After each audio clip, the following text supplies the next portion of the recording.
you wanted the best, you've got the best podcast. The hottest podcast in the world. The Chris Voss Show, the preeminent podcast with guests so smart you may experience serious brain bleed. The CEOs, authors, thought leaders, visionaries, and motivators. Get ready. Strap yourself in. Keep your hands, arms, and legs inside the vehicle at all times, because you're about to go on a monster education roller coaster with your brain. Now, here's your host, Chris Voss. Hello, this is Voss here from the ChrisVossShow.com. Ladies and gentlemen, there are latest things that makes official. Welcome to the big show. We certainly appreciate you guys being on with us, as always. Refer the show to your friends, neighbors, relatives, your dogs and cats. Get everybody in on the show. Just to tell them, hey, look, the world needs more smarter people, more bright people. We need all this in the Chris Voss Show. We don't platform this crap here on the Chris Voss Show. We have the smartest people that come on the show for 16 years and over 2,300 episodes to share with you the amazing journeys of their life, stories, and lessons that you can learn to make your life better. And if it doesn't make your life better, bring in your receipt. We'll refund all your money.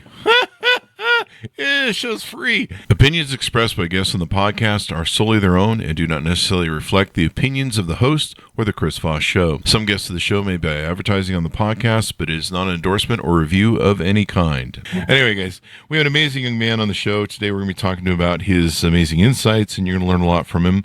Yosi Kossowsky. Do I get that right, Yosi? Yeah, pretty much, except for it's Yosi, not Yoshi. Even though people call me that little green Nintendo animal all the time, so I don't know why. We'll fix that in editing. I have Yosi phonetically in here, and I still munched it.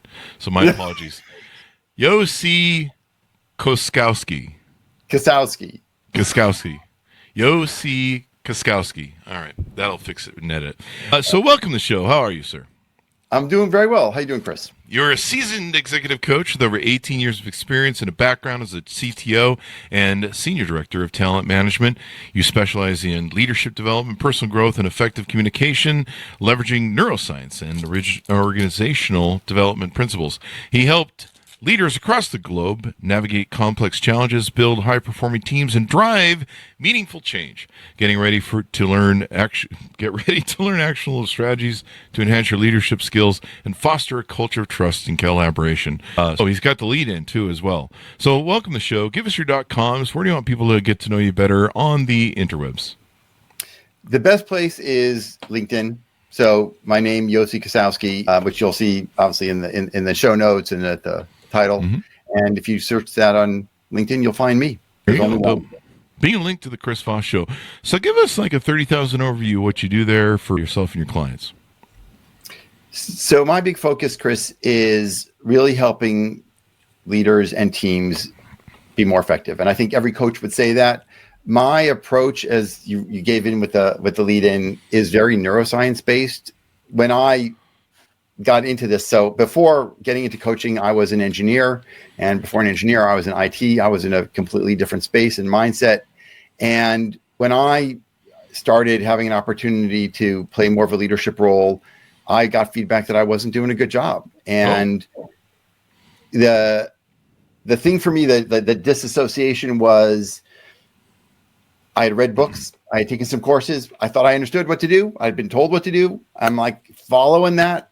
And the reality was that people's experience of me wasn't what I thought it should be based on what I understood to do.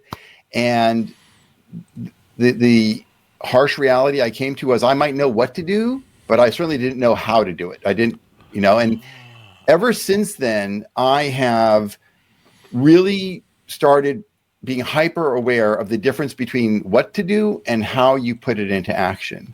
And so then I started looking at the books and say, why can't books tell me how to do things?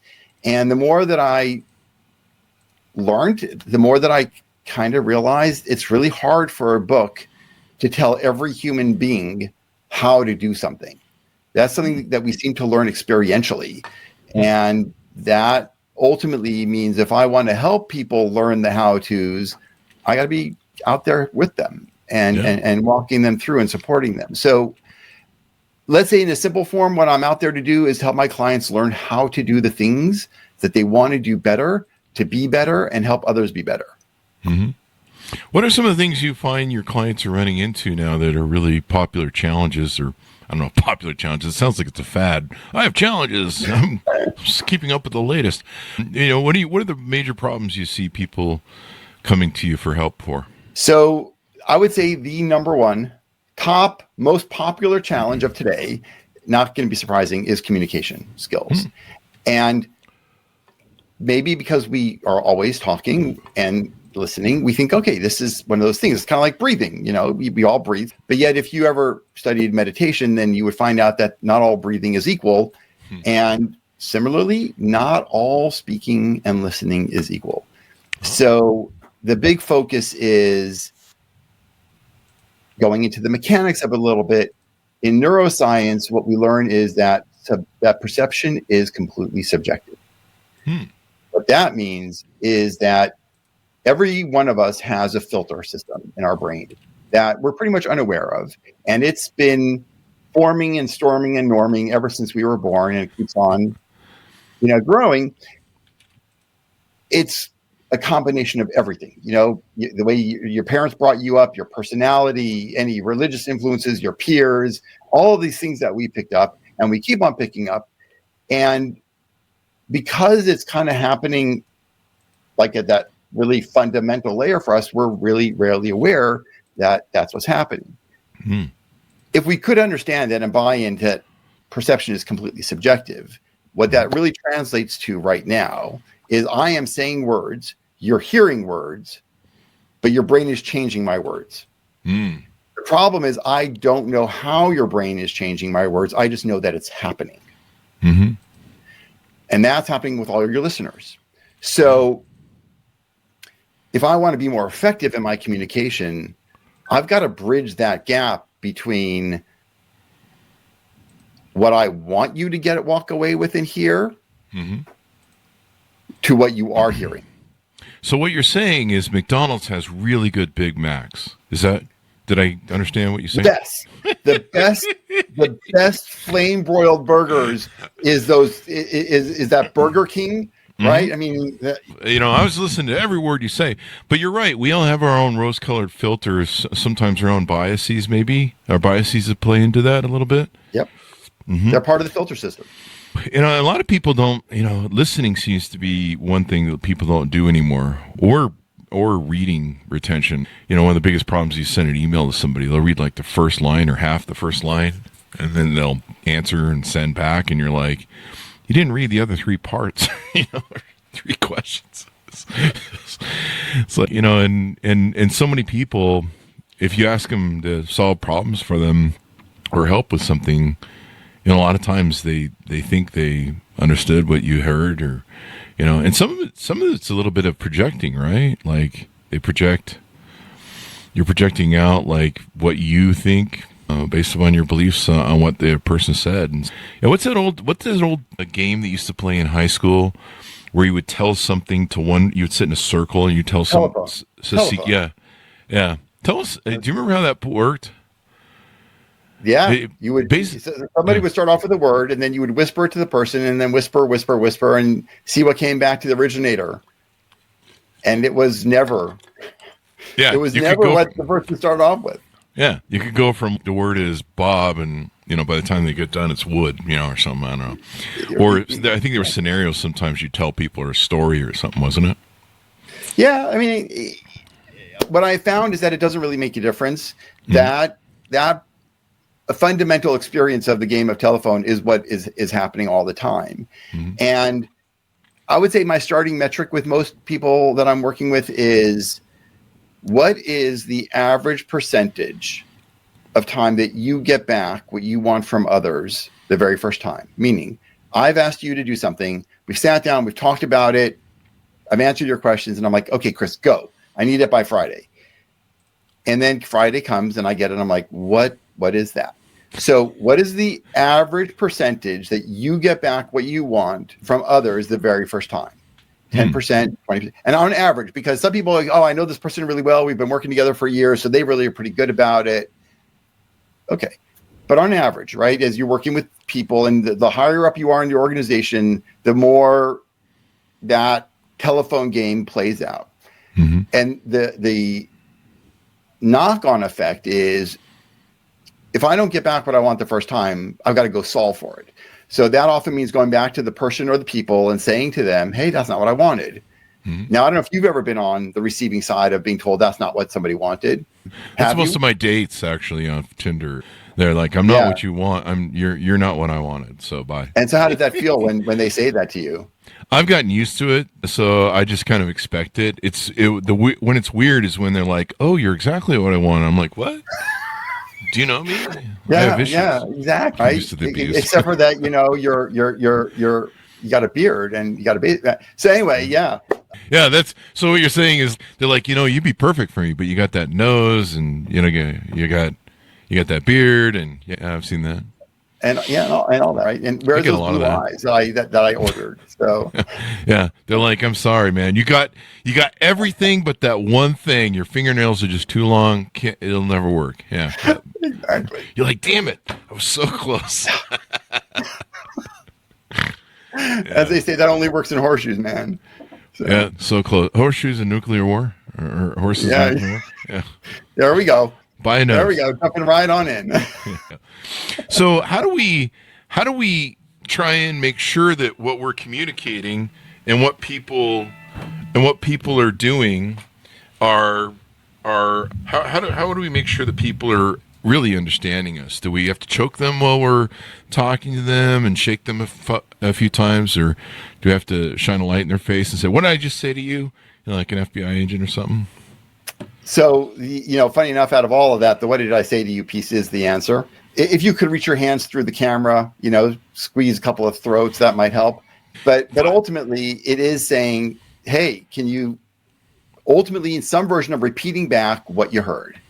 Whether it's these are the action items I'm going to take, this is my general understanding, anything but a yes or no answer, right? So what people love to do is, hey, any questions, anybody? And everyone's like, no. That tells you squat about what anything is. And so I call it confirming and validating. So if I am the speaker, I need to validate. I need to ask you, what did you hear? And if I am the listener, I need to confirm what I heard with some open version of, this is what I heard. This is my takeaways. These are my action items. So the thing to say to somebody, how do you approach that without making, talking down to someone like, hey, stupid, did you understand what I said? Because that's how I would do it. So that is the funniest thing, because that is the number one resistance is I don't want other people to feel like I'm making like they're stupid, And so I'm like, okay, what if you take the onus of responsibility on you? Right. Mm-hmm. So rather than, hey, Chris, you're an idiot, why don't you repeat back to me what I said? I can say, Chris, I'm the idiot. I know that I can't speak clearly.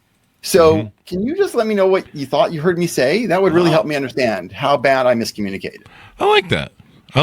That beats, when I tell the wife, I'm in Utah, so I'm going to use wives for this joke. I just said wives, so I like normally I do a callback for 10 previous divorces. Anyway, so normally, when I tell the wives, I'm like, I don't think you heard me correctly. That doesn't turn out well. So I like this thing of saying, I want to make sure that I sometimes I don't communicate very well. You take the default on it, and then you say, can you just make sure you understood me correctly, or can you just tell me what you're, if you understood what I said, or if I made sense, maybe that's a good way to do it. But even if you did make sense, right? If you said, I've got aliens in my head, and I'm like, you got aliens in your head.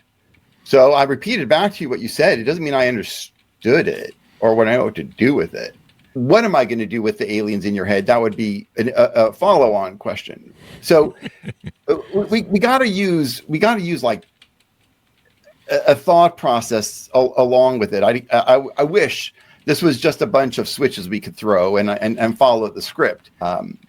But ultimately, if I can just again understand that what I'm saying, you're not fully hearing, not because you're dumb. And not because I'm terrible, but because that's the way our brains work.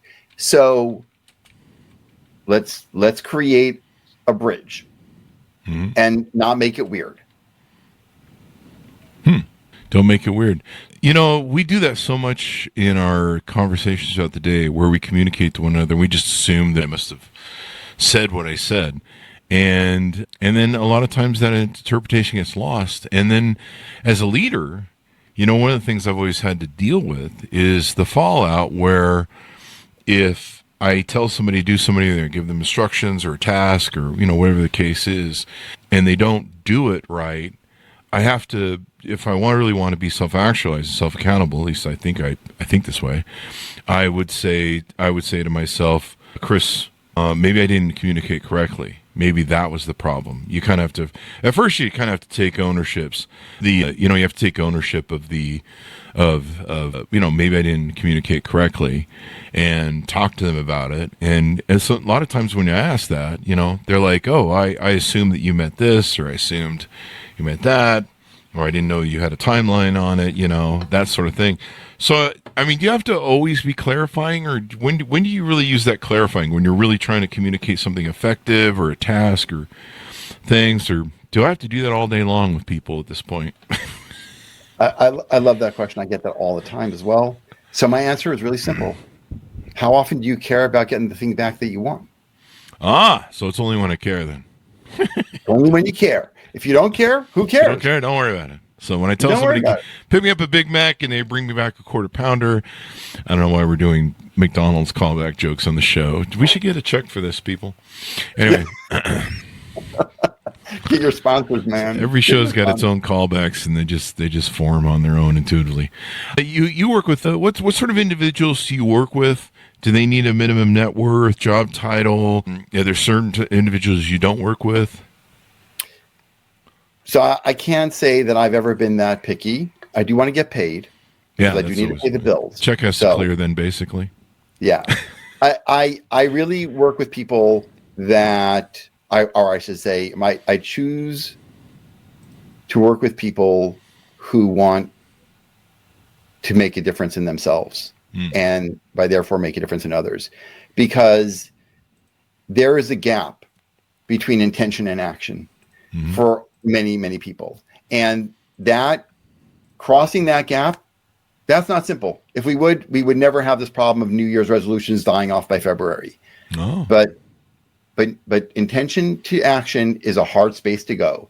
And, I've got a couple of my favorite sayings, and one of them is the one attributed to Einstein, that the definition of insanity is doing the same thing over and over again and hoping for a different result. That's not going to get you anywhere in coaching. So if that's your mindset, I'm not a good person to work with. Some people, they love hiring coaches, and sometimes they love getting advice, but they don't listen to it a lot of times. Like I remember one time I helped a friend manage properties in the 2008 market crash, and he'd spent probably $20,000 going to 5 or 6 different real estate courses, conferences, to learn how to buy and sell real estate. And when he bought these 4 properties this is before the real estate crisis, when you could just sign for anything pretty much and they'd give you a loan. Like you have 6 houses you can't afford. Hey, here's one more. Go ahead and sign this paper here. And I said to him, I says, do you realize you have done like everything wrong that you're supposed to do in real estate investing? One of the factors was he bought these properties at like $2,500 a month. This is 2008, people. Don't write me on YouTube like you do. It's $2,500 a month, but the market cap for 3 to 4 bedrooms was $1,400 at the time in Las Vegas. And so he was literally $1,100 over the highest point that the market would pay for the homes to rent them. Okay. On 4 properties. So he's like $4,000 upside down a month in cash flow. And he's like, we just need to find somebody who will rent these. And it's like, no. It's like me selling a $500,000 used Mercedes-Benz, average Mercedes-Benz model, whatever one is. Right. And I'm just like, I just have to find somebody who's really rich who will pay for this piece of turd. And you're like, it's a used vehicle that was worth $50,000 when it was new, and you're trying to sell it for, it's just not going to find it. They call that like the lost something fallacy, the lost. Lost cause fallacy, or I think I know right, what you're referring where to. you keep on just throwing bad money. The sunken cost fallacy. Sunken cost, right? Yeah. Yeah, it's my first 10 marriages. Anyway, yeah, it was like how did you go to all those speakers and trainers for real estate? You spent 20 plus grand. You went to 5 or 6 of these big things, and you ignored every single damn principle. Like, you just threw it all out the window. And so I don't know if that's a good example of what you're saying, but clearly whoever communicated, he just did not listen when the time came. So there's always this interesting factor, which is, are you hoping that somebody else is going to solve your problem? Is that part of it? For me, that's been a big part of the self-discovery when I'm working with people is they keep on going to the next person, because they're hoping somebody else will solve their problem. Magical thinking. Is that why maybe some of the, I'm not bashing Tony Robbins. He's a nice guy. He helped me. But one of the things that with Tony Robbins is I got his tapes, like this is in the 80s or 90s. Right. I think I first met him in 1989 when he could just, he could fill a room with 100 people and you could walk up and shake his hand. And he just barely put out Unlimited Power at the time. But I read his books, I listened to the tapes, and I changed my life. But I've never had to go to an Anthony Robbins event since.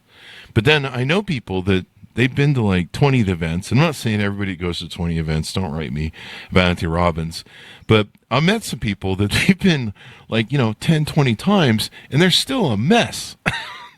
And you're like, are you listening to anything that Anthony Robbins tells you? Well, so, yeah. Again, there's that difference between listening and applying. And so, again, I call it the intention to action gap. Mm-hmm. It is hard to cross that gap. Mm-hmm. And if we're thinking that I want the easy way out, and maybe easy way for some is spending thousands and thousands or tens of thousands of dollars on going to the next person. Yeah. But the only one who's going to solve your shit is you. I like that. You need to put that on a coffee cup or a shirt.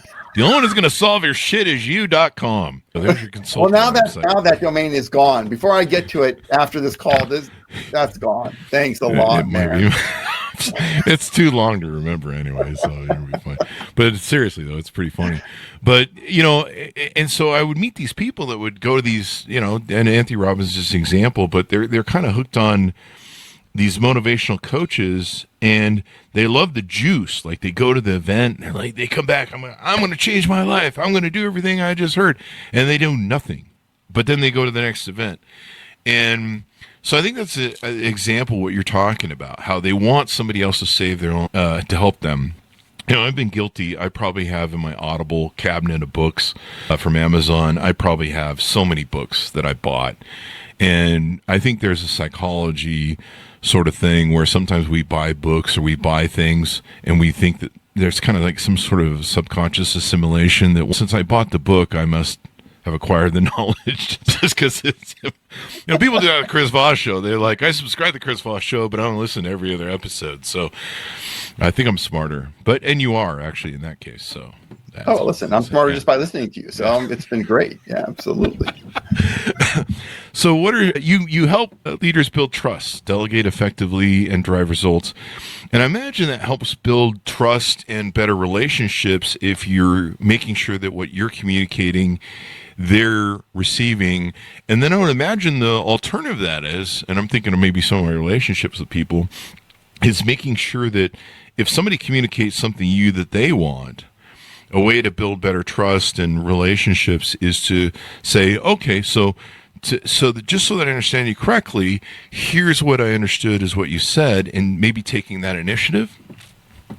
Yeah, right. Yeah. So that's the other side of the coin, which is if you're the listener and the speaker's not asking you, what did you hear? What's your takeaways?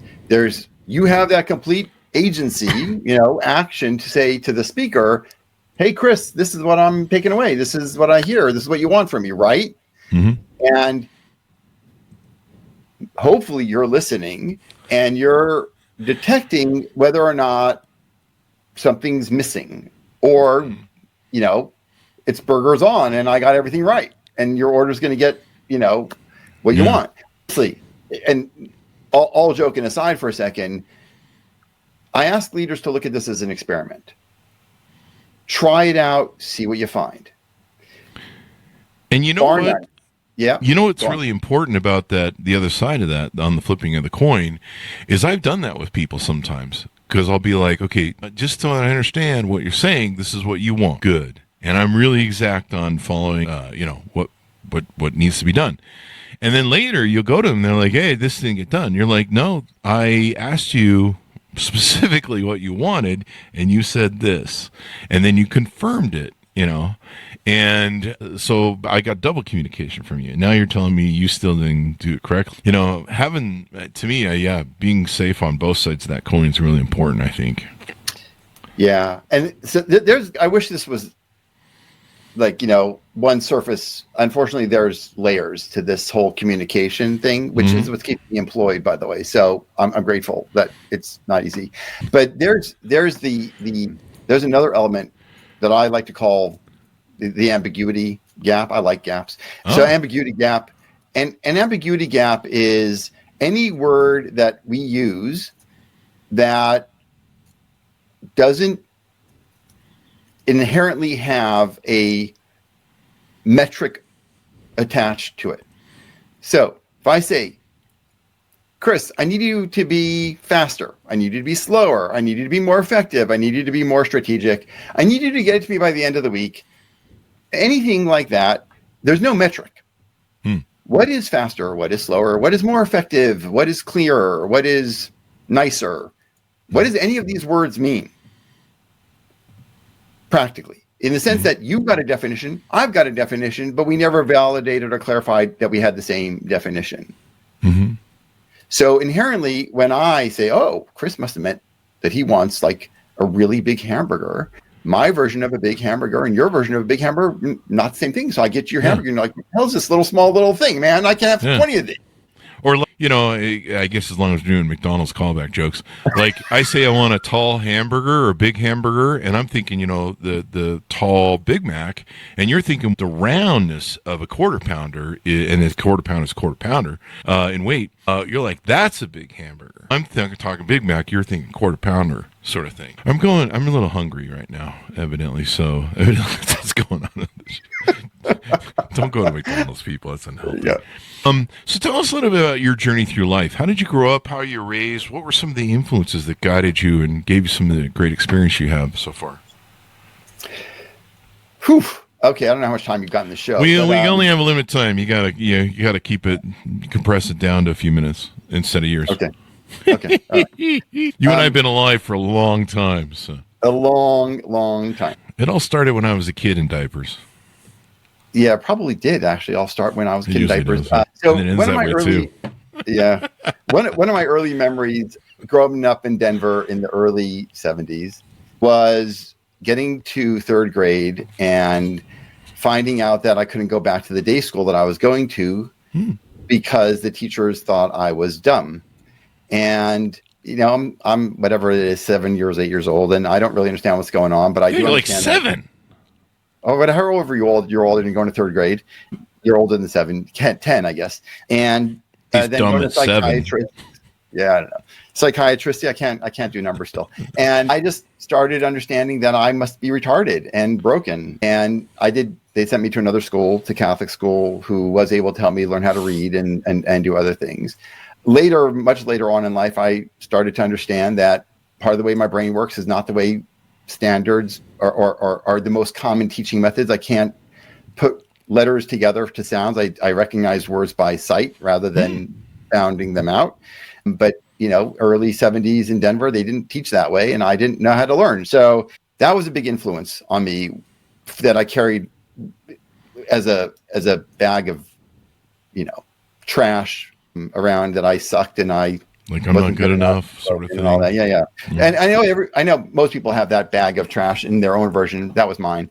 And I don't want to make light of it. I mean, that was one influence. The second one was growing up in a religious family where the sense of God was very present, and the idea of do unto others as you want done to yourself, be responsible, be respectable, was very, very drilled into me. And then as I, got older, I was very influenced as a kid that because I was dumb, I should do something with my hands like mechanics or something that I liked. And I actually was pretty good about that. But a lot of my family were into the whole therapy space and helping others space. And I'm like, I want to really help others. So when I got to college, which was a whole story in and of itself, I won't bore you with that. I even decided to go to college. I went into psychology as my major and I started doing well. And I'm like, oh, maybe I'm not dumb. But life happened and I went into technology, went into IT, did that for about 10 years, then did engineering for a whole bunch of years, loved all that. And then, as I said, the story about being not good at people led me into this space of studying people. And I found out that was a bigger love. And through that exploration, I started to understand that I was carrying around all this garbage that was not helping me be the person I wanted to be, not helping me show up in the world the way that I wanted to be. And I started learning about limiting beliefs, limiting perspectives, and how that drives my behaviors and my actions. And I, in a sense, I am grateful that I had all of those experiences now. I wasn't grateful in any way then, but I am grateful now that I had them, because otherwise I don't know if I would have learned the lessons I learned. Yeah. And I don't think I would be on your show right now otherwise. So we knew we need to get you on the show and whatever. So yeah. Listen, I mean, what would my life be like without Chris Voss Show? I mean, seriously. Yeah, what would I be like without the Chris Voss Show? The world would be a horrible place. Anyway, it's interesting to me. I grew up around religion, and so it made me try and understand what people were communicating to me. And one of the problems I had was with the faith part, because for some reason I was this kid born who wanted logic and reason and proof. And so I would get a lot of, well, you just got to trust this. I'm like, yeah, I don't know about this. I don't understand why we can't prove some stuff. And then, just being told to shut up and just have faith, you're just, and then being, accused of being heresy and stuff. You're a heretic, burning at the cross and stuff. I just started learning to watch people. And I think I was an introvert when it's hard for people to believe when I tell them that. I was an introvert when I was young. And I think watching people and learning from people and kind of feeling the same way you did, where people were telling me I wasn't quite smart because I wasn't just having faith, made me try and pay attention more and improve myself. And I think that, on looking back of it, maybe you can say the same thing for your childhood. I don't want to speak for you, but sometimes that little scar, that trauma, ends up really helping you in life, because you kind of try and overcompensate for it. And I can look back on my life and go, I really wish I didn't grow up in a religious cult. But on the other hand, I don't know that I would be the person I would be and achieve the wonderful things I liked in my life. I don't know that I'd be an entrepreneur. I don't know what kind of person I would be. And on one hand, you can look at, the traumas that you've experienced in childhood, but then it kind of shape you sometimes. Or for some people, it shapes everybody when it comes to trauma. But, you trying to fix it or compensate or try and improve on it, can bring, I think you can develop better character maybe. I want to believe so. I certainly feel so about myself. I think that there's this. So the second really popular thing that I'm working on with people a lot these days is the victim mindset. There's a lot of that. Victim competition mindset is huge. Yeah, and I met people that are like, wait, what happened to you? No, I have something that's mine's worse. That's nothing. That's nothing. And then they come back with, no, I also had this happen, and that's worse. And you're just like, okay, what are you doing there? So if we live in a victim mindset, we are essentially giving up our free will. We're taking all of our power and just throwing it out on the person who we're blaming. So one of my other favorite quotes is the one attributed to Buddha, that holding on to resentment and anger is like drinking poison and hoping the other person will die. I love that analogy. There's a lot of people that do that too. Oh my God. They hold on to it for a long time. So the other thing is, right, that, and again, all of this moving to action is, if you could find a way to own what you do. I mean, like a friend said to me the other people we're talking about, he said his dad used to tell him, you can never choose the hand that you're dealt, man, but you can always choose how you want to play it. Yeah. Or you can just bite the hand that feeds you. That's what I do. Or that, and your many wives and girlfriends.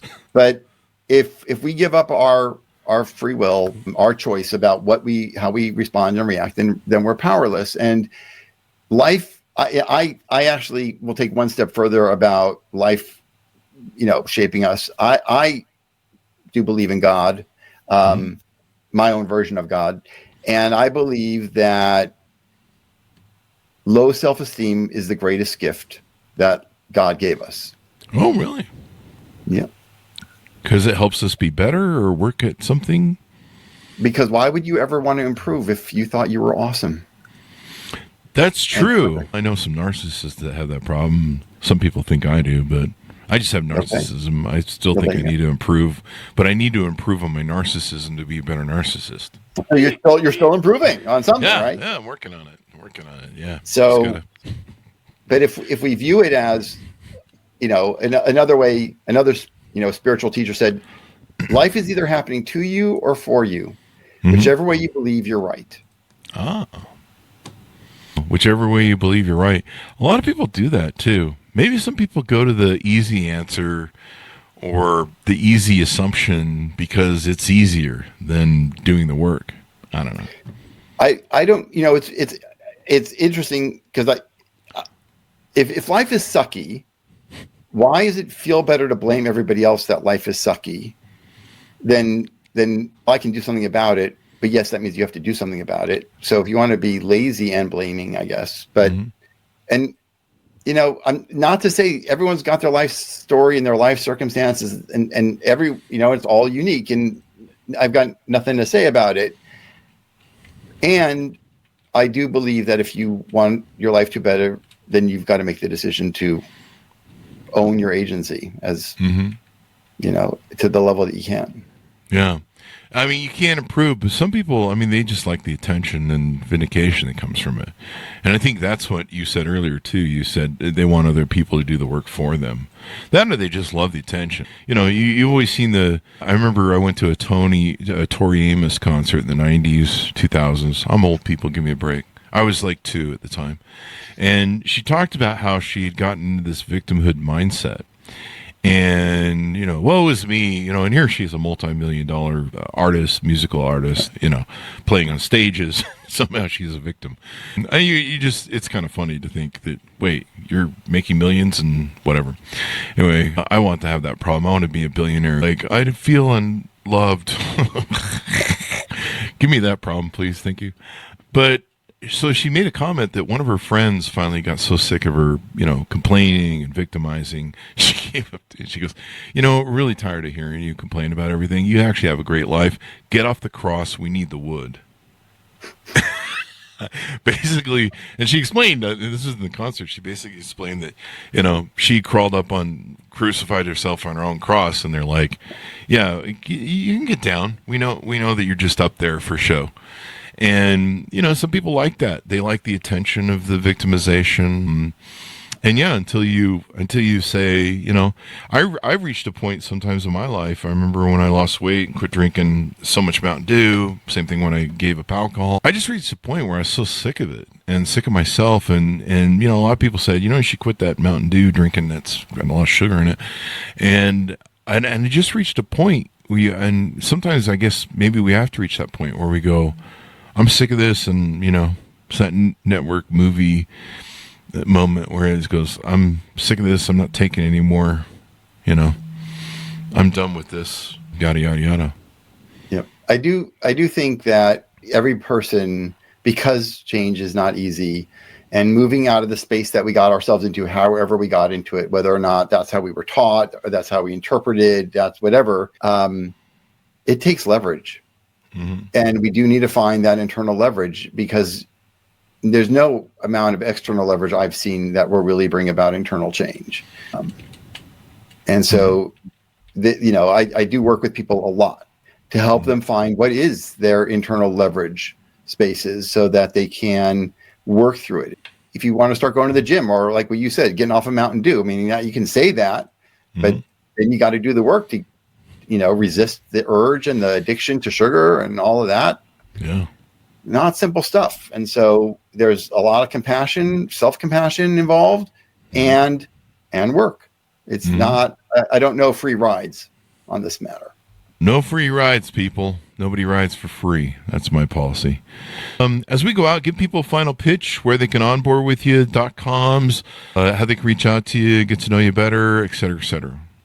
So please reach out to me on LinkedIn. You'll see that even on my page, you can book some time, and I'm always open to having those conversations.